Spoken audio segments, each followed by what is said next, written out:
Hello. I'm still pajamas, but I have clothes ready to wear when I get ready for work, because it's like anything. So when you get home from work, if you've got a long shift or even a short, a normal shift, you get home from work and it's the end of your day. So unless you're going somewhere or planning on going somewhere, or you've got people coming around maybe. I see no reason in putting on your comfy clothes. Now, some people might be like, they'll put on a pair of slacks and a comfortable t-shirt. But for me, once the day's over and no one's coming around and I'm not going anywhere else, it's PJ City, because why the hell not? But this day's kind of the opposite, because I haven't gone out yet, and I will probably get dressed after I've watched this, done this video, because that's the order I've decided to do it in. I'll be getting dressed before work. Speaking of, yes, last night was long and I was tired, and it was all right. It was me, a guy I've worked with previously, and another guy who we hadn't met worked with before, but again was quite charming. Before then, because they the place I was working at, they kind of have like shifts, so it was like 5 of us. But then the girl went home, and then the guy went home, and then it was just the 3 of us. And basically, so it's a print shop place. So they print off the posters, they die cut the whichever material, whichever ones need die cutting to the customer's orders or whatever.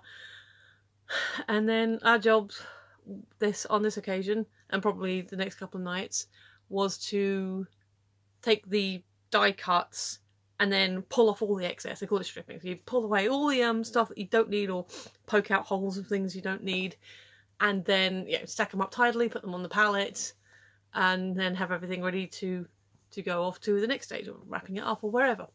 That was actually kind of, in its own weird way, it was kind of fun, because you just basically get to rip stuff apart and throw stuff in the rubbish, and you can keep it tidy as you go along and all that stuff. But yeah, there was at one point there was a huge stack, almost as tall as us, and like with some of them we were just like pulling them apart and restacking them neatly.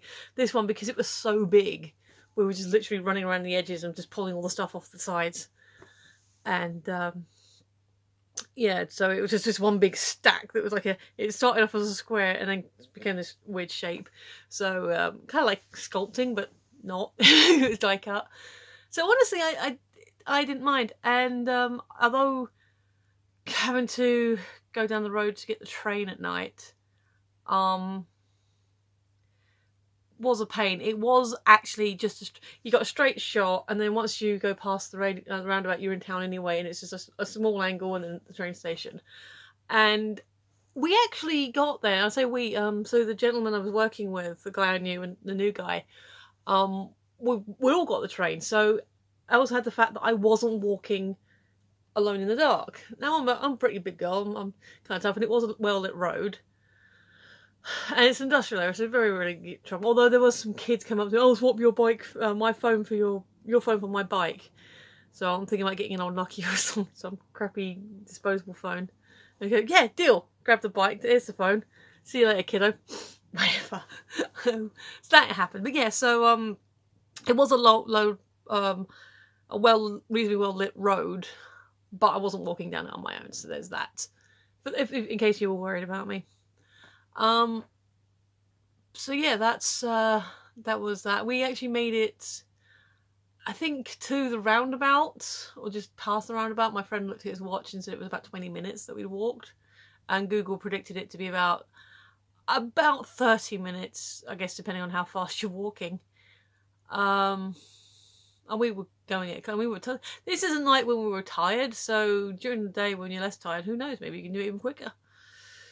But yes, essentially there is a half-past train that we arrived in plenty of time to catch that was then late. But yeah, in terms of how long it takes to walk and then the actual how long the train takes, it's comparable to getting the bus.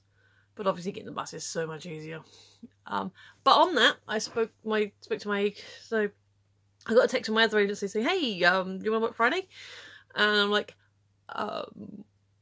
and so I text the second agency, Jark, and I said, so just to confirm, everything was all right last night and we are continuing today and tomorrow? He said, yep, not a problem, no worries. I said, okay, cool, I'm just asking because my other agency offered me something, but I'll just politely decline them.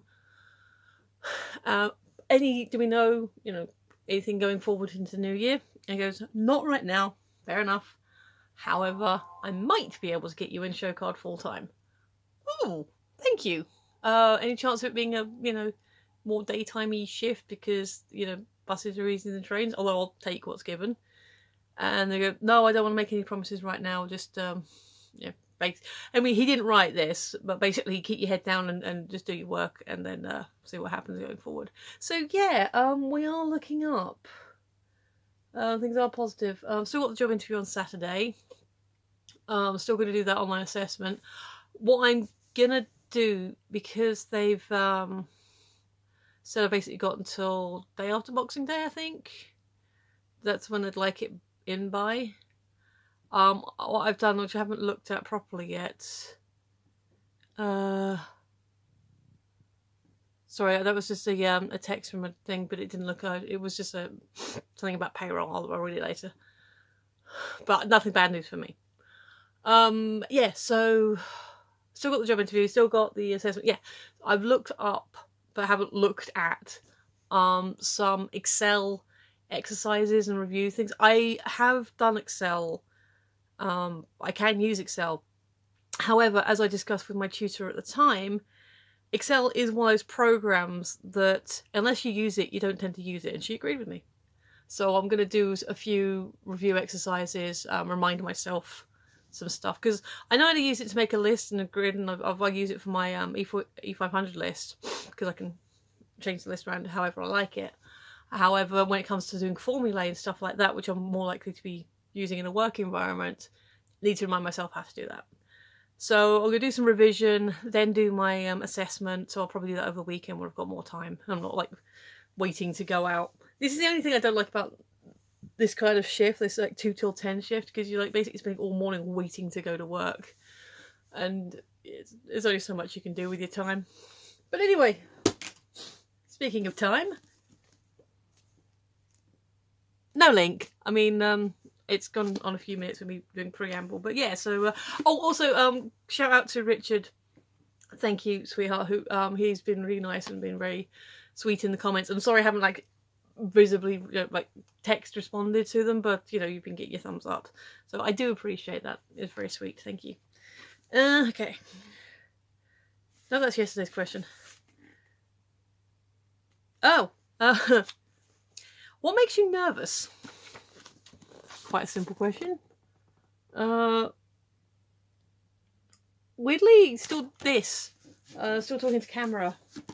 Kind of makes me nervous at times. Excuse me, I really need to blow my nose.